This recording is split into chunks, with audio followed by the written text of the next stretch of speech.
शाहदरा जिले की सड़कों की हालत बेहद खराब, विभाग से मंजूरी मिलने के बाद भी नहीं होती मरम्मत, आने जाने वाले लोगों को होती है परेशानी।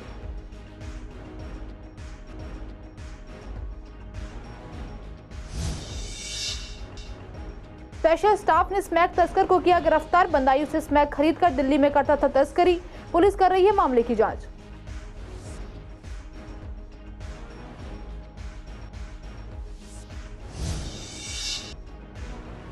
सीमापुरी पुलिस ने 2 सक्रिय अपराधियों को किया गिरफ्तार, बटन वाला चाकू और चोरी हुआ मोबाइल फोन बरामद, पूछताछ कर मामले की जांच कर रही है पुलिस।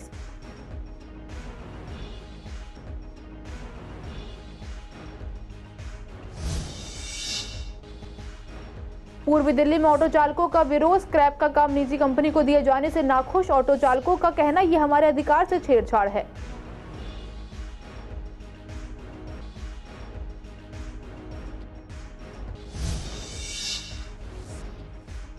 पूर्वी दिल्ली से सटे तमाम बॉर्डरों पर सीसीएन की नजर, 7वें दिन भी सुरक्षा व्यवस्था कड़ी, 21 फरवरी को तहसील पर आंदोलन करेंगे किसान।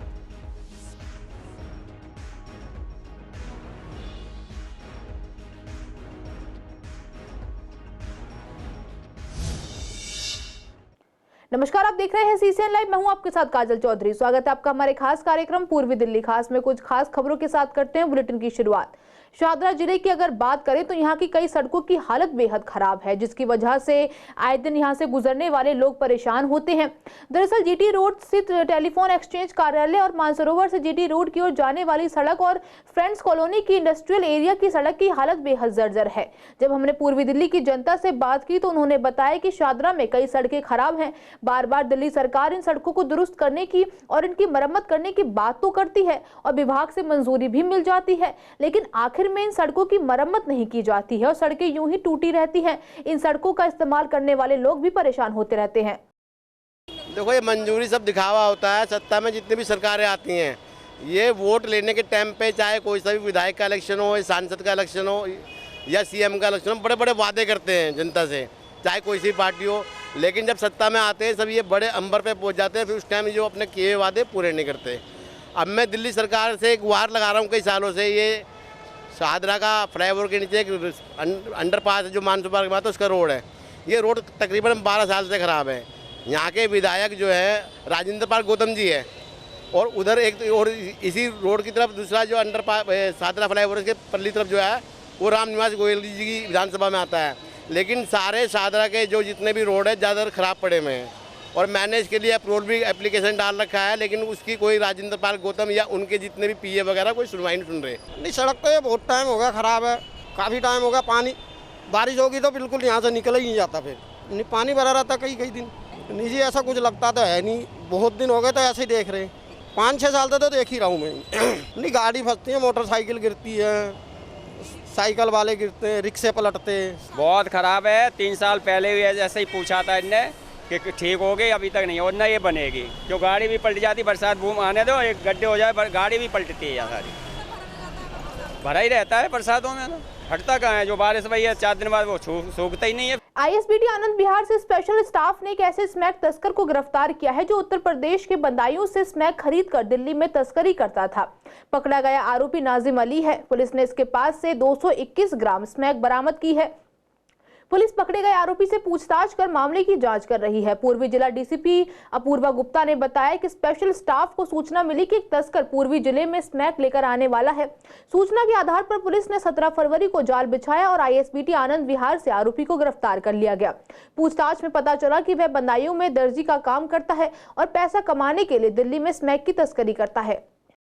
सीमापुरी थाने की क्रैक टीम ने 2 सक्रिय अपराधियों को गिरफ्तार किया है। पकड़े गए आरोपियों की पहचान पिंटू उर्फ बिलाल और तौफीक के रूप में हुई है। पुलिस ने इनके पास से एक बटन वाला चाकू और चोरी हुआ मोबाइल फोन बरामद किया है। पुलिस पकड़े गए आरोपियों से पूछताछ कर मामले की जांच कर रही है। शाहदरा जिला पुलिस अधिकारी के मुताबिक 16 फरवरी को एक पीसीआर कॉल प्राप्त हुई कि जैन मंदिर दिलशाद गार्डन सीमापुरी के पास 2 लड़के मोबाइल फोन चोरी कर रहे हैं। शिकायतकर्ता के बयान पर सीमापुरी पुलिस ने मामला दर्ज किया और जाँच की। पुराने ऑटो टैक्सी से जुड़े स्क्रैप का काम निजी कंपनी को दिए जाने के विरोध को देखते हुए आज सीसीएन ने पूर्वी दिल्ली में ऑटो चालकों से बात की तो उनका कहना था कि अगर ऐसा कुछ होता है तो यह हमारे अधिकारों से छेड़छाड़ है। उन्होंने यह भी बताया कि हम लोग ज्यादा यही पसंद करते हैं कि अपना पुराना ऑटो कंपनी में ले जाकर रिप्लेस करवाकर नया ऑटो ले ले। पुराना ऑटो देने पर हम 2.5 लाख में नया ऑटो निकलवा सकते हैं। वर्तमान में नए ऑटो की कीमत 7,40,000 के करीब है, लेकिन पुराना ऑटो देने पर हमें छूट मिल जाती है तो हम स्क्रैप में क्यों देंगे। और अगर स्क्रैप किसी निजी कंपनी के हाथ में जाता है तो वे अपनी मनमानी करेगी, जिससे हम अपना तय वेतन भी उनसे नहीं ले पाएंगे। बहुत बड़ी दिक्कत होगी फिर तो वो समझ लो हाथ पैर हमारा उनके उसमें जब मर्जी काट सकते हैं वो। मतलब अगर हम जाएंगे अपने मनमानी रेट देंगे ना फिर। अभी तो हमारा ऑटो हाँ अपना करेंगे क्या भाई, इस रेट में कटेगा तो तुम कटवा चाहोगे कटवाओगे तो वैलिडिटी खत्म हो जाएगी, जब भी देना पड़ेगा उन्हें। जो इसकी मान्यता है 15 साल की, उसके बाद तो देना ही पड़ेगा, उनकी मनमर्जी देना पड़ेगा। अभी तो क्या 4 लाख का ऑटो जा रहा है स्कैम में। 30 लगा दे, 40 लगा दे, 50 लगा दे, कोई गारंटी नहीं है। तो मतलब आप कह रहे हो कि एक्सचेंज हो जाता है। हाँ, फिर हमारा दूसरा गाड़ी हमें दे दे तो भेदभाव होगा। जो हमें अगर हम कटवाने तो कहीं भी मर्जी कटवा देंगे, तो हमें कटने से तो कोई फायदा नहीं है ना। कि हमें कंपनी में देंगे फिर हमें कंपनी में गाड़ी देगा, तो हमें फायदा वो है। हमें कहीं कटवा देंगे वो फायदा थोड़ी है, हमारी वो फायदा नहीं है। 4.5 की 4.25 की है ये, अब एक हम कबाड़े में, तो इसको जमा करके लेंगे हम तो फिर हमें 270 देने पड़ेंगे गाड़ी के। अब ये कटवाने में तो फ़ायदा है नहीं, गाड़ी लेने में फ़ायदा है। अब ये ना मेरे भाई, ये गाड़ी हम कटवा देते हैं, अब गाड़ी हम दूसरी लेंगे तो हमें 7.5 लाख रुपए की पड़ेगी, 6-6.5 की इसकी पड़ेगी। पुरानी गाड़ी जो है जमा करके उसी में फ़ायदा है। मुझे इतना बताया कि 250 मांगते 300 मांगेंगे, सरकार जैसा हमसे वसूलेगी। किसान आंदोलन 2.0 का रुख देखते हुए सीसीएन की नजर 13 फरवरी से ही पूर्वी दिल्ली से सटे तमाम बॉर्डरों पर बनी हुई है। आज 7वें दिन जब संवाददाता विवेक पठानिया ने गाजीपुर आनंद विहार बॉर्डर का जायजा लिया तो देखने को मिला कि अभी भी सुरक्षा व्यवस्था कड़ी बनी हुई है। आपको बता दें कि बीते शनिवार को किसान नेता राकेश टिकैत ने महापंचायत की, जिसमें उन्होंने कहा कि 21 फरवरी को तहसील पर आंदोलन करेंगे ताकि सरकार को पता रहे कि किसान एकता भी जिंदा है। वहीं साथ ही उन्होंने बताया कि 26 और 27 फरवरी को हरिद्वार से गाजीपुर तक ट्रैक्टर से रोड पर भी प्रदर्शन करेंगे। इसी को देखते हुए पूर्वी दिल्ली से सटी गाजीपुर बॉर्डर पर सुरक्षा व्यवस्था और भी मजबूत कर दी गई है। अभी मैं मौजूद हूँ कौशाम्बी बॉर्डर पे और देख सकते हैं किस प्रकार दिल्ली के सटीक तमाम बॉर्डरों को बैरिकेडिंग के साथ बंद कर रखा है 13 तारीख से ही, क्योंकि 13 तारीख को किसान आंदोलन का 2.0 का आह्वान किया गया था। लेकिन पूर्वी दिल्ली के समीप जितने भी बॉर्डर है, कौशाम्बी, सूर्यनगर, दिलशाद गार्डन बॉर्डर और गाजीपुर मुख्य उनमें से बॉर्डर में से आता है, लेकिन गाजीपुर बॉर्डर तक अभी भी किसान पहुंच नहीं पाए हैं। वर्तमान बीते दिन मुजफ्फरनगर में महापंचायत की गई थी। महापंचायत में टिकैत जी ने आह्वान किया था कि बोला था कि मोदी सरकार के बीच में ज़मीनों के स्तर तो बढ़ सकते हैं, ज़मीनों के रेट तो बढ़ सकते हैं, लेकिन जो उनकी फसल है, फसल के रेट बिल्कुल नहीं बढ़ पा रहे हैं। लेकिन उन्होंने ये भी कहा है कि 21 तारीख को वो अपने तहसील लेवल पे प्रदर्शन करेंगे और दिखाएंगे कि किसान यूनियन अब भी अपने हक के लिए लड़ सकती है। और साथ में ये भी कहा है कि 26 और 27 फरवरी को वह हरिद्वार से गाजीपुर तक ट्रैक्टर खड़े करेंगे। यानी गाजीपुर तक 26 और 27 तारीख में किसानों का आह्वान देखने को मिल सकता है। लेकिन अभी समय क्या कहता है। और सीसीएन की टीम पूर्वी दिल्ली में 13 तारीख से ही अपनी नज़र गड़ाए बैठी है कि किसानों का कैसा रुख होने सकता है। अभी भी मैं फ़िलहाल आज 19 तारीख है और 7वां दिन है, फिर भी दिल्ली की एंट्री के लिए सुरक्षा व्यवस्था पूरी तरह से जैसी 13 तारीख को थी वैसी की वैसी ही है। CRPF, traffic police, Delhi police, तमाम पुलिस यहाँ पर लगी हुई हैं। उनका ये कहना है कि किसान यूनियन कुछ भी तय कर ले, व्यवस्था हम अपनी कड़ी 13 तारीख से ही बना के बैठे हुए हैं। अगर वो कुछ भी गतिविधि करते हैं तो हम उनको रोकने सक्षम रहेंगे। वीडियो जर्नलिस्ट अतुल भारद्वाज के साथ मैं विवेक पठानिया, CCN दिल्ली। दिल्ली विधानसभा के बजट सत्र में सीएम अरविंद केजरीवाल की ओर से लाए गए विश्वास प्रस्ताव से पूर्वी दिल्ली की जनता नाखुश दिख रही है। आपको बता दें कि पूर्वी दिल्ली की जनता का मानना है कि केजरीवाल ने अन्ना हजारे का साथ लेकर दिल्ली में सरकार बनाई थी। केजरीवाल ने कहा था कि हम गाड़ी नहीं लेंगे, सिक्योरिटी नहीं लेंगे, लेकिन वो भी दूसरे राजनेताओं की तरह हो गए हैं। आपको बता दें कि विधानसभा के सत्र में सीएम अरविंद केजरीवाल प्रस्ताव लाए थे कि 2024 में अगर बीजेपी चुनाव जीत जाती है तो 2029 में बीजेपी से मुक्ति आम आदमी पार्टी ही दिलाएगी। देखिए, जब केजरीवाल इस राजनीति में आए थे तो वो अन्ना जी के सहयोग से आए थे। अन्ना जी की एक छवि समाज में एक अच्छे इंसान के रूप में बनी हुई थी, एक अच्छे समाज सेवी के रूप में बनी हुई थी, जिसका फ़ायदा अरविंद केजरीवाल ने उठाया। बदलाव दिल्ली की जनता चाहती थी क्योंकि उनको कांग्रेस और भाजपा से कुछ कमियां दिखाई दे रही थी। तो उनको लगा कि एक नायक फिल्म आई थी, तो उनको लगा कि शायद ये नायक का हीरो हमारे पास आ गया है जो कुछ बदलाव करेगा। लेकिन आज दिल्ली की जनता जानती है, दिल्ली जल बोर्ड दिल्ली सरकार के पास है। आप जिस जगह पे खड़े हुए हो, यहाँ के विहारों में जाके देखो कि क्या लोगों को साफ़ पानी मिल रहा है, क्या सीवर इनके साफ़ होते हैं। दिल्ली की जनता पानी से, सीवर से जितनी परेशान है। कभी एलजी मुझे फाइल नहीं दे रहा। आपने कहा था कि जब मैं आऊँगा तो यमुना जी, जो हमारी यमुना मैया है, उसका अंशुमन कर लेंगे, हम पानी लेंगे और पी लेंगे। क्या एक बार भी आपने 9 साल के अंदर यमुना के अंदर कोई ऐसा काम किया है? नहीं, आपने कोई काम नहीं किया। सिर्फ आप झूठ और झूठ के अलावा कुछ नहीं कर सकते।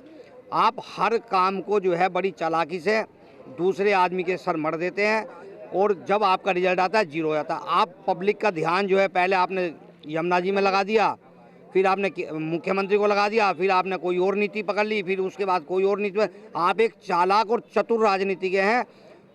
पब्लिक का ना आपने पहले कभी भला किया था और ना ही पिछले 9 साल में कोई आपने भला किया है। केंद्रीय माध्यमिक शिक्षा बोर्ड यानी सीबीएसई की 10वीं और 12वीं बोर्ड की परीक्षाएं चल रही हैं। आज से मुख्य परीक्षाएं शुरू हो गई हैं। एक तरफ जहां आज 10वीं क्लास का संस्कृत कम्युनिकेटिव और संस्कृत का एग्जाम था, वहीं 12वीं क्लास का हिंदी इलेक्टिव और हिंदी कोर का एग्जाम था। जब हमने स्टूडेंट से बात की तो उनका कहना था कि एग्जाम पेपर देखते ही एक तसल्ली हुई कि एग्जाम ईजी है और लगभग सभी सवाल ईजी थे। छात्रों ने बताया कि जिस तरह से पेपर आया है, उम्मीद लग रही है कि आगे के पेपर भी आसान होंगे और मार्क्स भी काफी अच्छे आएंगे। सही था, इजी था। नहीं, ठीक थे। 70 है वो, कुछ नहीं छोड़ा। नहीं, नॉर्मल था, इजी था। वो भी उसकी प्रैक्टिस करेंगे ना तो अच्छा हो जाएगा। आ जाएंगे, अच्छे आ जाएंगे। बस इजी लगा, बल्कि मेरे को लगा नहीं टफ था। उम्मीद तो है 80% आई जाए। मैं तो अपने हिसाब से सारा ही कर आई हूँ। मेरे को उम्मीद है कि आ जाएंगे अच्छे मार्क्स मेरे। हमारे लिए तो हमने पढ़ा था तो हमारे लिए तो इजी था। इजी आता है संस्कृत के एग्जाम तो हर बारी। हो जाएगा जितना टाइम मिला है, क्योंकि साल के स्टार्टिंग से हमने पढ़ा है तो हो जाएगा। हाँ, जो पहले क्वेश्चन आए थे वो थोड़ी ईजी आए थे। बहुत डर था, लेकिन अब आज का जो पेपर दिया उसके बाद सही से लगा। मतलब 1 महीने पहले से। मैथ्स और SST अच्छा था, कुछ मतलब इजी था काफ़ी। हाँ, लग तो रहा है। अब तैयारी से बाकी देखते हैं क्या होगा। हाँ, फुल तो नहीं, 75 से ऊपर आ जाएंगे। अभी तो एक ही हुआ है। आज का बहुत इजी था, मतलब हमने कर रखा था सारा। नहीं, मतलब ये करके ये इजी आएगा, हो सकता है इजी आए। थोड़ा बहुत ही है, बट अब हो गया है थोड़ा सा आज का पेपर देख के। कई बार सड़कों और गलियों के बाहर घरों में कंस्ट्रक्शन का काम होने के बाद बचे मलबे को खुले में सड़क किनारे फेंक दिया जाता है, जिससे वहां से गुजरने वाले राहगीर काफी परेशान होते हैं। ऐसा ही कुछ हाल हसनपुर डिपो का है, जहां फ्लाईओवर के नीचे ही खुले में कंस्ट्रक्शन का मलबा पड़ा हुआ है। साथ ही आनंद विहार के फ्लाईओवर के पास भी काफी मलबा पड़ा है। इसे रात के अंधेरे में इन जगहों पर डाल दिया जाता है, जिससे राहगीरों को उड़ती धूल और जाम की समस्या से जूझना पड़ता है। चंडीगढ़ की सियासत में उस समय बड़ा धमाका हो गया जब आम आदमी पार्टी के पार्षद पूनम देवी और नेहा मुसावट भाजपा में शामिल हो गए और गुरुचरण काला की घर वापसी हुई। तीनों पार्षदों का बीजेपी के राष्ट्रीय महासचिव विनोद तावड़े ने पूर्व प्रदेश अध्यक्ष अरुण सूद के साथ पार्टी के पटके पहनाकर बीजेपी में स्वागत किया। चंडीगढ़ में ऑपरेशन लोटस जहां कामयाब रहा, तो वहीं हमने पूर्वी दिल्ली के आम आदमी पार्टी के नेताओं से बात की तो उनका कहना था कि बीजेपी दिल्ली में भी ऑपरेशन लोटस करना चाहती थी और हमारे विधायकों से पैसे की मांग की थी। यहाँ वह खरीद फरोख्त नहीं कर पाई तो वह चंडीगढ़ में कामयाब रही। आने वाले समय में जनता उन्हें जवाब देगी। जो 3 पार्षद गए हैं वह जनता का सामना किस मुंह से करेंगे। आप नेता दीपक सिंगला का कहना था कि ईडी और सीबीआई के डर से बीजेपी पार्टी नेताओं को डराती है और अपने पाले में लाती है। बीजेपी की रणनीति हर राज्य में चल रही है। आप पूरे देश में देख रहे हैं, आज जगह जगह सरकारें गिराई जा रही हैं, जगह जगह लोगों को डराया धमकाया, लालच दिया जा रहा है, पैसे दिए जा रहे हैं, पैसे ऑफर किए जा रहे हैं। दिल्ली में भी जैसे हमने बताया कि पैसे ऑफर किए गए हैं हमारे एमएलएस को, ऐसे वो हर जगह किसी को डराते हैं, किसी को धमकाते हैं, किसी को जेल में डालने की धमकी देते हैं और जगह जगह लोगों को भाजपा ज्वाइन करने के लिए मजबूर किया जा रहा है। ये देश में ज़्यादा लंबा चलने वाला नहीं है। और मेरा मानना ये है कि लोग इस बात को समझ रहे हैं और भाजपा को वोट देने से आगे जनता इनको जवाब देगी। जब इनका कोई विधायक कोई पार्षद होगा ही नहीं तो क्या ऑपरेशन लोटस चलाएंगे। अभी भी मैं आपको बताऊं, मेयर आम आदमी पार्टी का ही बनेगा। आप देखेंगे क्योंकि लोग वहाँ पे मतलब जो वहाँ पे सिस्टम है आज सब, चाहे वो भाजपा के पार्षद हों, चाहे वो आम आदमी पार्टी के पार्षद हों, चाहे कांग्रेस के पार्षद हों, सबको दिख रहा है कि जो भाजपा ने किया है वो अनसंवैधानिक था। कोर्ट ने भी उसको माना है और आज हो सकता है उसमें उनको सज़ा भी हो। जो उन्होंने किया, उन्होंने बैलेट पेपर पे खुद निशान मारे और बैलेट पेपर को रिजेक्ट किया उनके पीओ ने। तो आज जब कोर्ट का फैसला आएगा उसके बाद कोर्ट क्या पता हमारे मेयर को दोबारा मेयर डिक्लेयर कर देगी या फिर दोबारा चुनाव होंगे। जो भी होगा चंडीगढ़ में मेयर आम आदमी पार्टी का ही बनेगा। देखिए वहाँ पर चंडीगढ़ में अगर 3 लोग बीजेपी में शामिल हो जाते हैं आम आदमी पार्टी के, तो इससे उसके व्यक्तित्व को खंडित होता है। यहाँ पर दिल्ली में उससे कोई फ़र्क नहीं पड़ता, क्योंकि यहाँ पर जो आम आदमी की कोर टीम है वो पैसों के लिए काम नहीं करती, वो काम करती है ज़मीन से जुड़े हुए लोगों के लिए, वो काम करती है बच्चों की मेहनत की, माँ की प्रेरणा के लिए काम करती है। और यहाँ पर जितनी भी महिलाएं हैं, जितने भी बच्चे हैं, जितने भी पार्षद हैं, वो सब ऐसे नहीं बने हैं। वो ज़मीन से जुड़े हुए लोगों की मेहनत करते पार्षद बने हैं। तो यहाँ के लोग अगर आप कितना भी बीजेपी वाला पैसा देंगे, कितना भी बीजेपी वालों ने कहेंगे कि हम तुम्हें 5 करोड़ रुपए देते हैं, हमारी टीम में आ जाओ, हमारे लिए पार्षद का काम कर लो, तो वो मना करेंगे। चंडीगढ़ में ऐसा क्यों हुआ इसके बारे में मुझे जानकारी नहीं है। आज के लिए इस बुलेटिन में बस इतना ही। हर रोज ऐसी नई खबरें देखने के लिए देखते रहिए CCN लाइव। नमस्कार।